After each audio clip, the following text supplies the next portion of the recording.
The Mongols were a mighty force that ruled over vast lands and conquered many kingdoms. They were feared by their enemies and respected by their allies.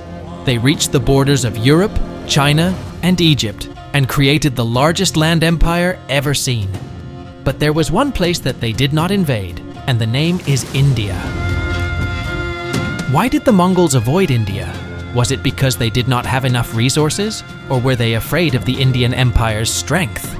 This video will explore the actual facts that stopped the Mongols from invading India. The Mongol Empire was a significant historical force, encompassing an extensive territory and governing a substantial portion of the world's population. The Mongols came from the grasslands of Asia, where they raised animals like sheep, goats, horses, camels, and yaks. They moved from place to place in round tents made of animal fur. They were used to a hard life and learned how to ride horses and shoot arrows when they were young. These skills made them great soldiers who could fight for a long time, travel fast, and live on little food. Their wives also helped them by setting up camps and moving things around. The Mongol Empire was famous for its army, which was very good at fighting and winning wars. They had a reputation for being fierce and cruel, and some people called them the horsemen of the devil. They could defeat any enemy with their spears, swords, and bows. They also used the latest technology available at that time period to their advantage. The Mongol Empire was led by simple people from the grasslands, but they became very rich and successful. It was one of the biggest empires in history. The most famous leader of the Mongol Empire was Genghis Khan, who rose from humble origins to unite the warring tribes under his banner. Genghis Khan, also known as Chinggis Khan, was the founder of the Mongol Empire, which he ruled from 1206 until his death in 1227. He began as Temujin, but later adopted the name Genghis Khan, which means universal ruler. He was a brilliant military leader who united the nomadic Mongol tribes into a powerful military state. Under his leadership, the Mongols embarked on a series of campaigns that took them from the Adriatic Sea to the Pacific coast of China, establishing the vast Mongol Empire. Unfortunately, these conquests resulted in the loss of millions of lives due to Genghis Khan's ruthless tactics. The Mongol armies were primarily cavalry, which gave them incredible mobility and speed. They used bows and arrows as their main weapons and switched to close combat once they had scattered the enemy. Their tactics were best suited for open plains rather than mountainous or forested areas. Genghis Khan, their great leader, used clever strategies to help the Mongols conquer many lands and build their empire. To illustrate how he did this, let us look at some of the Mongol strategies that he employed. The Mongols often sought the help of skilled artisans and engineers from captured societies, like the Chinese, Persians, and Arabs, to assist in the siege of fortified cities. They also used espionage and propaganda effectively. Typically, they offered peace and protection in exchange for surrender, but resistance led to mass executions or enslavement, sparing only those with valuable skills. One of Genghis Khan's favorite tactics was the faked withdrawal. He would pretend to retreat, luring the enemy into a trap as they pursued what appeared to be a fleeing force, only to be ambushed by the Mongols. While the Mongols were masters of the open plains, they faced a different challenge when they tried to invade India, a land of diverse cultures, religions, and terrains. India, known as the richest nation in global history, held incredible wealth and produced over a third of the world's GDP. Northern India was ruled by Shams-ud-Din Iltutmish, the third sultan of the Turkic Mamluk dynasty. From 1221 to 1327, the Mongol Empire launched multiple invasions into the Indian subcontinent, resulting in the loss of millions of lives. Their objectives were clear, which was to extract tributes, wealth, advanced technology, attractive women for their harem, and strong men for their army. Prior to launching an attack, they demanded that the country fulfill these requirements. Before launching an attack on any nation, they insisted on these demands.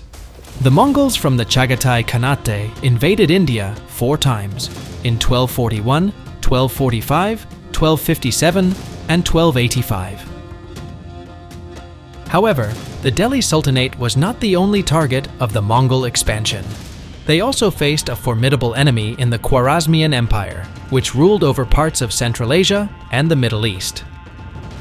The Mongols first invaded India in 1221, starting with a series of raids. The Khwarezmian Empire, located in what is now Pakistan and Afghanistan, fell under Mongol control. The Mongols targeted prosperous, densely populated areas and looted their wealth, resulting in extensive casualties. The Mongols had initially not intended to invade the Khwarezmid Empire, but a chain of provocations led to their invasion. The assassination of a Mongol trade delegation and the subsequent massacre of the 450 envoys fueled their anger.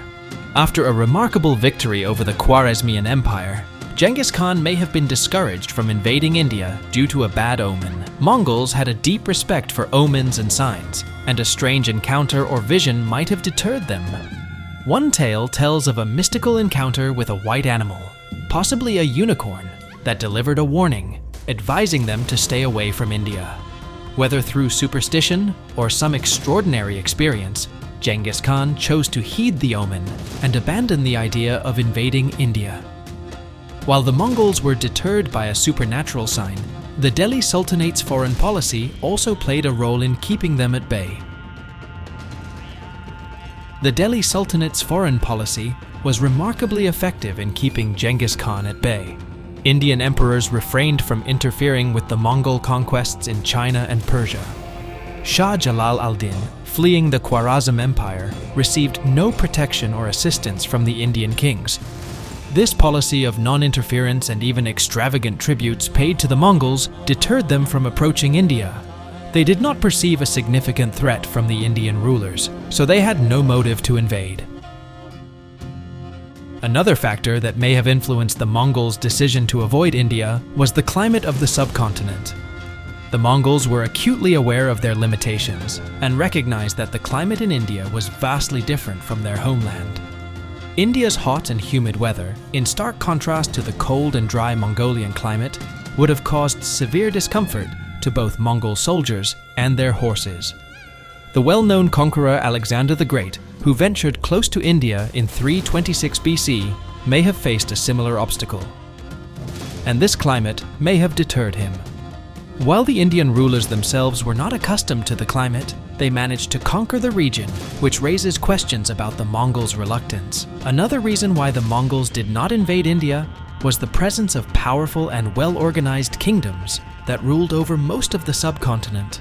The Mongols may have realized that invading India would require a lot of resources, time, and effort, and that the benefits would not outweigh the costs. Besides the climate, the Mongols' adherence to Buddhism may have also played a role in their decision not to invade India. Many Mongols who resided in India were Tibetan Buddhists due to the Mongol Empire's conquest of Tibet in the 13th century.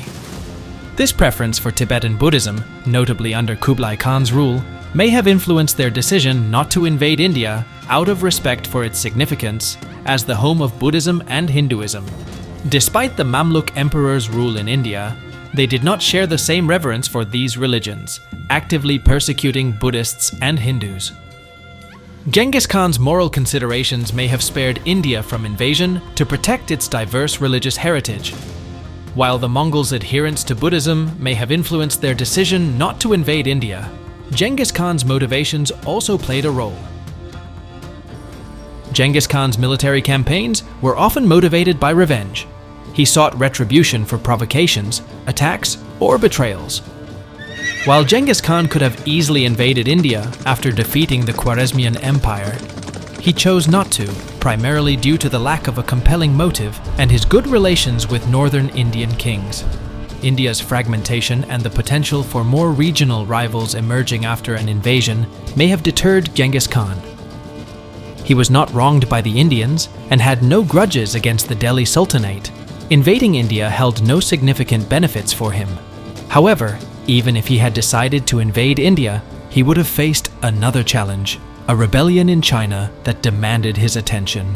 As Genghis Khan contemplated invading India, news of a massive revolt against Mongol rule in Western Xia, China, reached him. To quell these uprisings, he postponed the Indian invasion. This delay was more logistical, as Genghis Khan had other campaigns to focus on. Upon his return to China, he reclaimed the area from the rebels and planned to invade the Jin Empire, which had also rebelled. His unexpected death in 1227 shifted the timeline. It was his successors who eventually considered the invasion of India in 1241. However, even if Genghis Khan had invaded India, he would have faced many challenges and difficulties. India had a strong military preparedness under the rule of Balban, who was a smart and powerful king. India was safe from Mongols because of a strong army and a big river. Balban was a smart king who made his army stronger and bigger. He also built forts near the river Indus to stop the Mongols from coming in. The Mongols tried many times to attack India, but they failed because of Balban's army and forts. The Mongols had a lot of money and things. Genghis Khan was their leader who knew how to fight and win. He did not like money too much because he thought it would make his people lazy and weak. He did not want to attack India, even though India had a rich king in Delhi. He knew that India had many other small kings who did not like Delhi. He thought that if he took Delhi, the other kings would fight him and his people. He did not want to have more enemies and problems. The Mongols could not cross the river Indus and reach India, nor did they have a strong desire to do so, as they had other reasons to avoid invading India.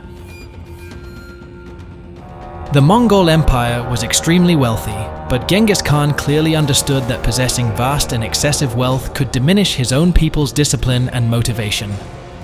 In conclusion, the Mongol Empire's decision not to invade India can be attributed to various factors, including omens, respect for India's religious heritage, regional politics, climate, and military preparedness. These considerations, along with Genghis Khan's strategic priorities and pragmatic approach, ultimately deterred the Mongols from venturing into India, sparing the subcontinent from their ruthless campaigns.